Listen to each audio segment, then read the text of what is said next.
CI2 के प्रदेश कार्यकारिणी के सदस्य कामरेड के तिवारी जी हैं। कामरेड के तिवारी, आपका बहुत बहुत स्वागत है इत्तला न्यूज चैनल पे। कामरेड, अभी जो गतिरोध चल रहा है और किसान आंदोलन को लेके इस वक्त यूट्यूब पे हजारों वीडियो पड़े हैं, लेकिन मेरा सवाल आपसे एकदम डिफरेंट है, एकदम अलग है प्रश्न। ये जो गतिरोध चल रहा है, 6 राउंड की टाक सेंट्रल गवर्नमेंट से, ग्रुप ऑफ मिनिस्टर्स की और ट्रेड यूनियंस के डेलीगेशन से हो चुकी है। 7वें राउंड की बात 10 जनवरी को होनी है। इस समय ऐसा क्या रास्ता निकल सकता है, ऐसी क्या बात हो सकती है ट्रेड यूनियन की तरफ से, किसानों की यूनियन की तरफ से, सरकार की तरफ से, कि कोई एक ऐसा रास्ता निकल जाए कि ये गतिरोध दूर हो? मूलतः ये किसान आंदोलन है जी। 40 किसान संगठनों के नेता संयुक्त किसान संघर्ष समन्वय समिति में 500 से ज्यादा संगठन है, मिल के इनके 3 जो कृषि से संबंधित एक कानून लाए हैं। मूल विवाद वहाँ है कानून के विरोध करने। उसके साथ जो 4 मांगे हैं उनकी, एक MSP की सरकारी गारंटी हो कानूनी, दूसरा पराली सहित आंदोलन में शामिल किसानों के ऊपर के मुकदमे वापस लिए जाएं, तीसरा जो इनका है, चौथा अंतिम है कि वो ये है कि साहब आप जो नया आप विद्युत विधेयक लाने वाले हैं, विद्युत विधेयक में किसानों का हित नहीं बल्कि बड़ा हित होने वाला है, इसे आप वापस ले लीजिए। इस मांगों को लेकर बातें चलती रही, इतने राउंड तक वार्ता हुई।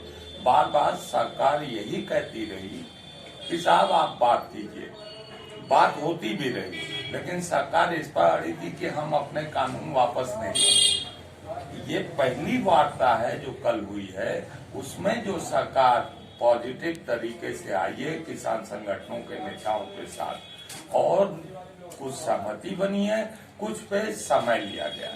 मुझे लगता है बीच का रास्ता जो होना चाहिए वो ये होना चाहिए कि इन तीनों कानूनों के जो बनाने की विधायी प्रक्रिया रही है उसमें भी केंद्र सरकार से चूक हुई है।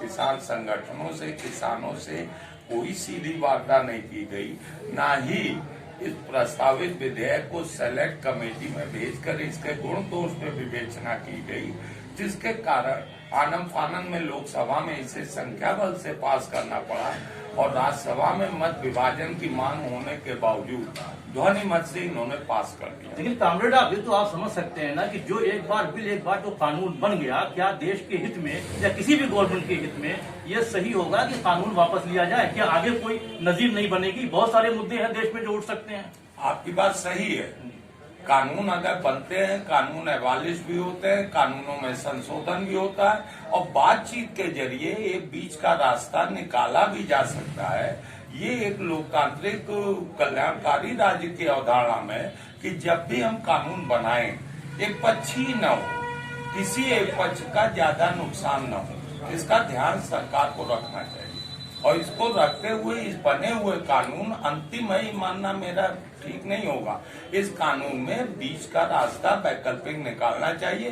किसानों की जो ग्रीवांसेज हैं, 1 महीने से ज्यादा समय से इतने ठंडक में 26 नवंबर से बैठे हैं, तो जाहिर है उनके अपने कुछ संदेह है, भ्रम है, उनके कुछ सवाल हैं, उन्हें गंभीरता पूर्वक इन्हें सुनना चाहिए। सरकार तो कह रही है कि हम लिखित देने को तैयार है, जो अमेंडमेंट चाह रहे हैं किसान। तो गारंटी देने में क्या दिक्कत है कानून में?